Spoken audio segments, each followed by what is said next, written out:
On a low limestone hill in southeastern Turkey, people more than 11,000 years ago set up huge T-shaped stone pillars, some about 18 feet tall, arranged in circles 60 to 70 feet wide. The pillars are carved with foxes, vultures, snakes, scorpions, belts, and even folded hands, as if the stones were stylized people. This place is called Gobekli Tepe. It's thousands of years older than Stonehenge or the pyramids, and it was built by communities that still hunted and gathered wild foods. That fact forces us to rethink an old story. First farming, then temples. Geophysical surveys show at least 20 big circles and 200-plus pillars still buried. Only a small part is excavated. So what is this site? How did people build it without wheels or metal? And what do the carvings mean? Let's walk the hill and listen to what the stones and the science actually say. What Gobekli Tepe is and why it matters. Gobekli Tepe sits above the Harran Plain. The main buildings are large stone enclosures, circles or ovals. Many are 33 to 66 feet across with evenly spaced T-pillars set into the walls. Two taller T-pillars stand at the center of each major circle, facing one another. Pillars carry low-relief animal carvings, and on some, human features: arms, hands, belts, and loincloths. The tallest pillars reach about 18 feet. Radiocarbon and artifact styles place the big round buildings in the 10th to 9th millennia BCE, Pre-Pottery Neolithic. That means the first phases are thousands of years before Stonehenge or the pyramids. The German Archaeological Institute, DAI, and UNESCO summarize this time frame in public pages and reports. Only a slice of the site is open. Excavators have exposed a handful of enclosures, often labeled A through D, plus, later, smaller rectangular rooms. Geomagnetic survey results are key. DAI reports a minimum of 20 large enclosures still buried. If most have about a dozen pillars, that suggests 200-plus pillars overall. This is why many summaries say only a small fraction, around 10%, of the mound is excavated. Most of the story remains underground. How did the art survive so well? The main area lies in a shallow natural hollow. Over time, debris from higher ground and deliberate filling sealed the circles. This blanket protected carvings for millennia. DAI field notes and outreach explain this mixed pattern of natural and intentional backfill. Gobekli Tepe is not alone.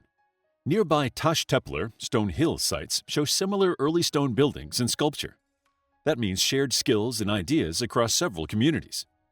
DAI and UNESCO note that later phases at Gobekli Tepe also include non-monumental structures that appear domestic, reminding us that the site evolved over time.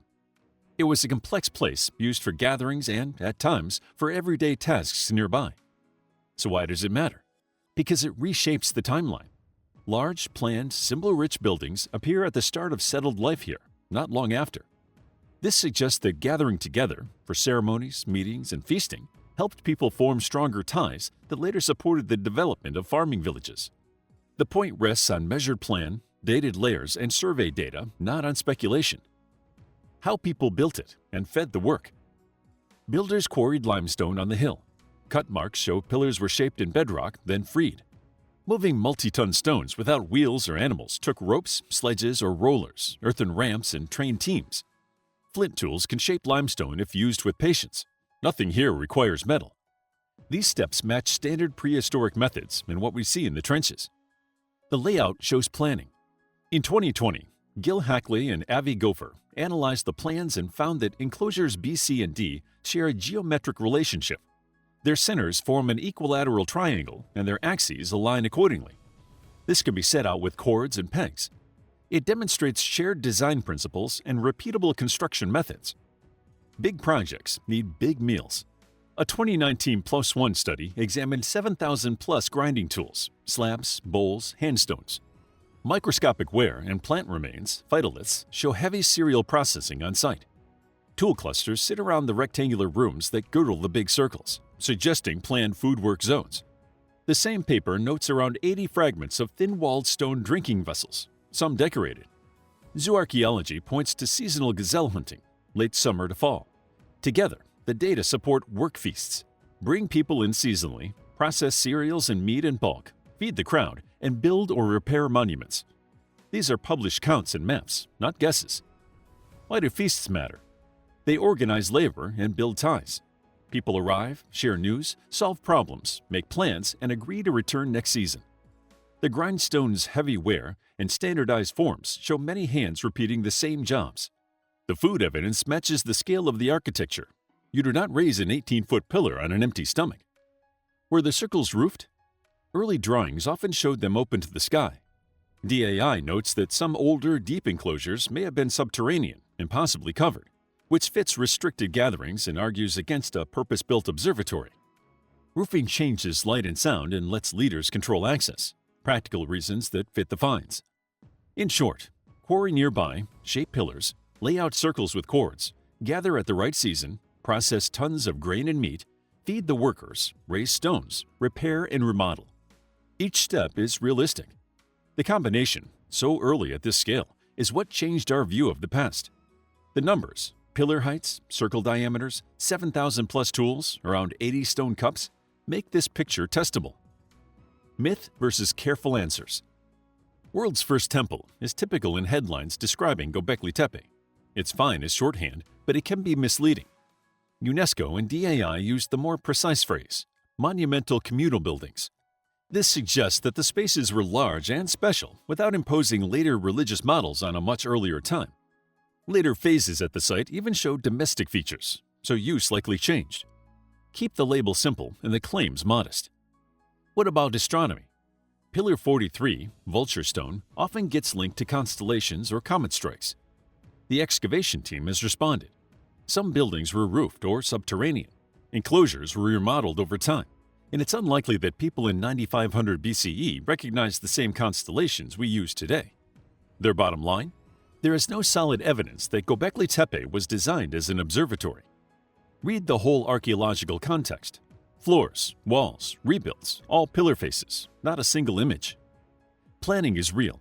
The Hackley and Gopher study reveals measured geometry that links major enclosures, specifically an equilateral triangle and aligned axes. That's site planning, not star chasing. It tells us builders shared a plan and knew how to repeat it. Was everything ritual buried at the end? The oldest large circles, layer 3, were rapidly backfilled, which appears deliberate, but natural slope wash also helped fill the rooms. Either way, the fill sealed the art. A mixed explanation, some intentional, some natural, is most likely.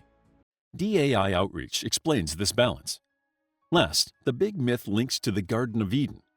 DAI has addressed this clearly. There is no archaeological evidence for that claim. The site lies in a region with many later stories, but those stories do not define the archaeology. We must follow the data. The careful answers are simple. Gobekli Tepe is very early and very large. It was planned, used over centuries, involved food on a large scale, and may have had roof spaces. Astronomy explanations are not supported. Most of the site remains buried. These points come from dated layers, mapped plans, tool studies, and official summaries. Stones, bones, and work that continues.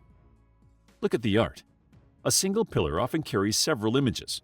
Pillar 43 in enclosure D shows a vulture, another bird, a scorpion, and a headless human.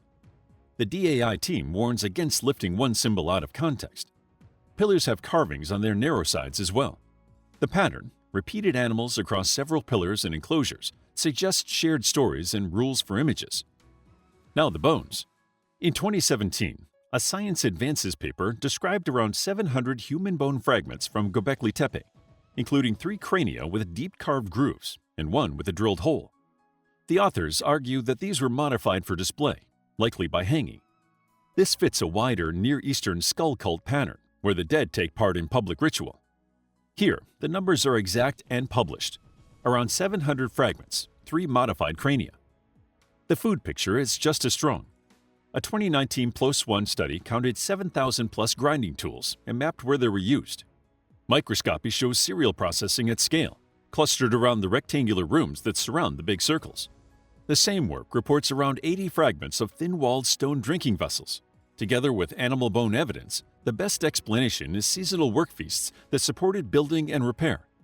Again, these are counts and wear studies, not guesses. A nearby statue shows the wider culture's skill. The Balik Gol statue, Urfa Man from Shanurfa, is nearly life-size with obsidian eyes and clasped hands, dating to the same cultural horizon. It proves artists here could carve human forms with confidence, not only animals. DAI and museum descriptions present this piece as a key example of early sculpture in the region. What about today? In 2018, UNESCO listed Gobekli Tepe for its outstanding universal value. Protective shelters now cover exposed areas. The Turkish and German teams continue controlled excavation, recording, and conservation efforts. Visitors can see the site while researchers work. New geophysical surveys continue to identify buried walls and circles, guiding where to focus and where not to dig.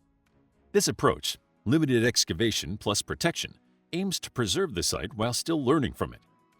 Put together, the stones, bones, and tools draw a simple picture. A long-used gathering place with planned buildings, rich images, strong foodwork, and careful conservation today. Use changed through time, and different groups may have identified with different circles or animals. We may never know every story, but the tested facts keep growing. Conclusion. What finally does Gobekli Tepe teach? That people long before cities could plan big and build bigger. That symbols, fox belts, vultures with spheres, hands on stone, carry power for 12,000 years. That feasting is not a footnote to civilization, but one of its engines, visible in thousands of grinding stones and fancy cups. That planning, sometimes as simple as cords pegged into an equilateral triangle, can anchor a world of meaning. And that humility is wisdom. Geophysics show many circles still buried. Only a small portion is excavated, and each careful season changes the story.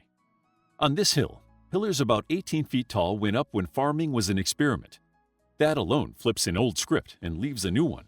We gathered, we organized, we made something that lasts, and we're still learning how. How would you like to get a deeper understanding of history, impress your friends, and predict the future more accurately based on past events? If this sounds like something you might be into, then check out the brand new Captivating History Book Club by clicking the first link in the description. To learn more about the history and ongoing amazing dig in Turkey, check out our book, Ancient Turkey, a captivating guide to Gobekli Tepe and the ancient civilizations of Anatolia and Eastern Thrace. It's available as an ebook, paperback, and audiobook. If you found the video captivating, please hit the like button and subscribe for more videos like this.